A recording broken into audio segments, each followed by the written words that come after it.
இயேசு கிறிஸ்துவில் எனக்கு பிரியமான சகோதர சகோதரிகளே, இறை ஆட்சியில் பங்கு பெறுவதற்கு நாம் அனைவரும் அழைக்கப்பட்டிருக்கின்றோம். இதில் விதிவிலக்கு அல்ல. கடவுளை நம்புபவர்கள், நம்பாதவர்கள், கோவிலுக்கு வருகிறவர்கள், வராதவர்கள், கோவில் பணியில் பங்கெடுப்பவர்கள், பங்கெடுக்காதவர்கள் என்று அனைத்து மனிதர்களும் இறை ஆட்சியில் பங்கு பெறுவதற்காக அழைப்பு பெற்றிருக்கின்றார்கள்.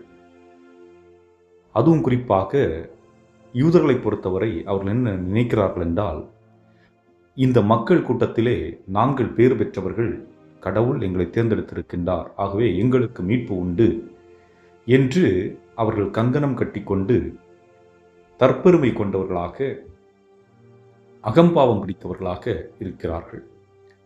இந்த சூழலிலே இயேசு கிறிஸ்து இறையாட்சியில் பங்கு பெறுவதற்காக எல்லாருக்கும் அழைப்பு விடுக்கின்றார். ஆனால் இங்கே என்ன நிகழ்கிறது என்றால், ஒவ்வொருவரும் தங்களுடைய சொகுசு வாழ்க்கை சரியாக சென்று கொண்டிருக்கிறது.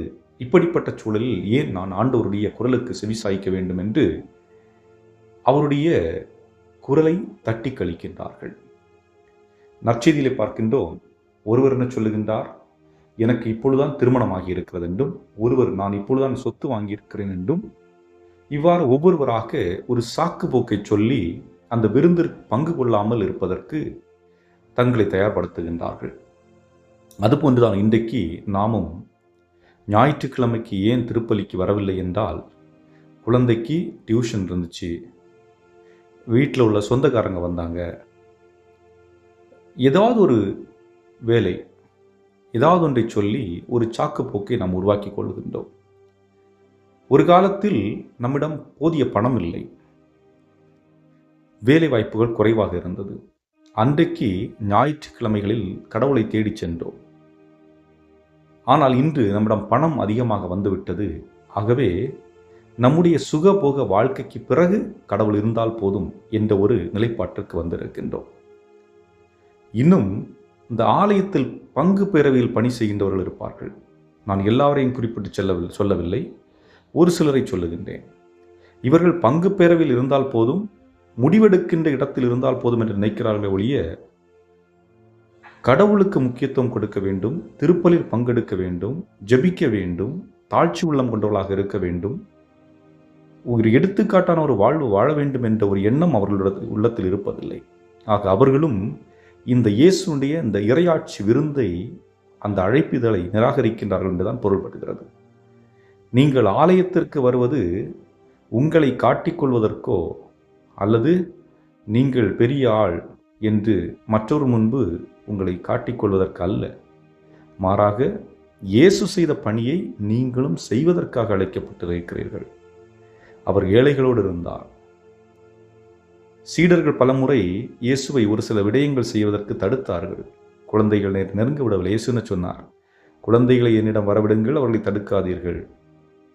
இப்படி பல நேரங்களிலே பங்கு தந்தையர்களுக்கு உதவியாக இருப்பதற்கு பதிலாக தடங்களாக இருக்கக்கூடிய மனிதர்களும் இருக்கின்றார்கள்.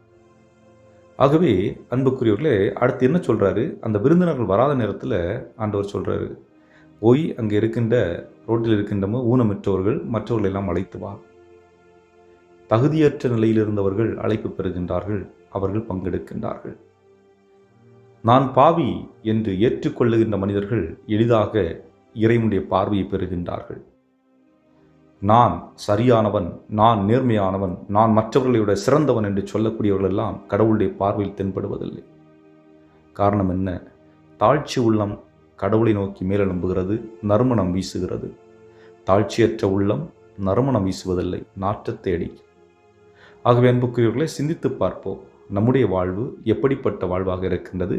இறையாட்சி விருந்தில் பங்குபடுவதற்கு நாம் தகுதி கொண்டவர்களாக இருக்கின்றோமா, அல்லது நம்மை தகுதிப்படுத்துகின்றோமா, அல்லது தகுதி உள்ளவர்களாக மாற்ற முற்படுகின்றோமா?